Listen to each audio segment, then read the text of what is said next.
LPG বিভিন্ন ব্র্যান্ডের সিলিন্ডারে ভরে বাজারজাত করছে। তারা নিজেরা প্রাইস গান দিয়ে বিভিন্ন জায়গা থেকে আনা কসমেটিক্সের উপরে তারা এমআরপি নির্ধারণ করেছে নিজেরাই, যেটা তারা আইনত করতে পারেন না। গতকাল রাত 10টার দিকে গোপন সংবাদের ভিত্তিতে আমরা তাহের পেট্রোল পাম্প, যেটা রাবনা বাইপাসে অবস্থিত, সেখানে আমরা জানতে পারি যে তারা এলপিজি বিভিন্ন ব্র্যান্ডের সিলিন্ডারে ভরে বাজারজাত করছে। এমন অভিযোগের প্রেক্ষিতে আমরা ইনস্ট্যান্ট সেখানে অভিযান চালিয়েছি এবং আমরা সেই বিষয়গুলো হাতে নাতে পেয়েছি যে তারা বিভিন্ন নামি দামি ব্র্যান্ড, বিশেষ করে যমুনা, বসুন্ধরা, বেক্সিমকোর গ্যাস সিলিন্ডারে তারা এলপিজি ভরে এটা বাজারজাত করে আসছিল দীর্ঘদিন ধরে। আমরা সেই বিষয়টি হাতে নাতে ধরি এবং ভোক্তা অধিকার আইন অনুযায়ী তাদেরকে আমরা 2,50,000 টাকা জরিমানা করেছি এবং ভবিষ্যতে তারা এটা করবেন না এমন মুচলেখা দিয়েছেন। আর আজকে আমরা সকালে 9:30 থেকে টাঙ্গাইল শহরে অবস্থিত সাত্তার শপিং মলে এখানে আমাদের কাছে বেশ কিছু তথ্য ছিল এবং সেই তথ্যের ভিত্তিতে আমরা এখানে বাংলাদেশ সেনাবাহিনী এবং পুলিশের সহযোগিতায় আমরা অভিযান পরিচালনা করি এবং এখানে এসে আমরা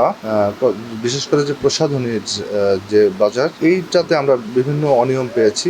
তারা বিভিন্ন দেশ থেকে যে ইম্পোর্টারের কথা বলে বিভিন্ন নিম্নমানের প্রসাধনী তারা এখানে সংগ্রহ করেছেন এবং বিক্রয়ের জন্য প্রদর্শন করেছেন। আমরা সেগুলো পেয়েছি। তারা আরও যেটা করেছেন যে এখানে তারা নিজেরা প্রাইস গান দিয়ে বিভিন্ন জায়গা থেকে আনা কসমেটিক্সের উপরে তারা এমআরপি নির্ধারণ করেছে নিজেরাই, যেটা তারা আইনত করতে পারেন না। তো আমরা এই সকল অনিয়ম পেয়েছি এবং এর পাশাপাশি যে বিভিন্ন সোর্স থেকে যে তারা পণ্যগুলো কিনেছেন, এগুলো আমরা কিন্তু তার এখনো পর্যন্ত কোনো প্রকার ক্রয় রসিদ এবং যে তারা বলছেন ইম্পোর্টার থেকে এনেছেন বিভিন্ন বিদেশি প্রোডাক্ট,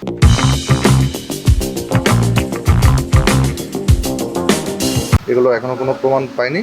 আমরা এগুলো হয়তো কাগজপত্র তাদেরকে কী বলে সাবমিট করার জন্য আমরা সময় দিয়েছি। আজকে তারা এগুলো সাবমিট করবেন। আমরা দেখবো আসলেই এগুলো বৈধ সোর্স থেকে আসছে কিনা। যদি সেগুলো বৈধ সোর্স থেকে না এসে থাকে তাহলে আমরা ধরে নেব যে এই পণ্যগুলো নকল বা হচ্ছে নিম্নমানের। আর এছাড়াও এই যে ওভারটেকিং করা এবং নিজেরা প্রাইস নির্ধারণ করার অপরাধে ভোক্তা অধিকার আইন অনুযায়ী তাদেরকে 1 লক্ষ টাকা অর্থদণ্ড করেছি এবং ভবিষ্যতে এই ধরনের যে মূল্য নির্ধারণটা তারা নিজেরা যেটা করছেন এটা করবেন না এবং কম দামি বা নিম্নমানের প্রোডাক্ট বিক্রি করবেন না, এমন মুচলেখার ভিত্তিতে তাদেরকে আমরা সতর্ক করে যাচ্ছি যেন ভবিষ্যতে এটা না করে। আর যদি পুনরায় তারা একই কাজ করে আমরা ভোক্তা অধিকার আইন অনুযায়ী সর্বোচ্চ কঠোর ব্যবস্থা নেব।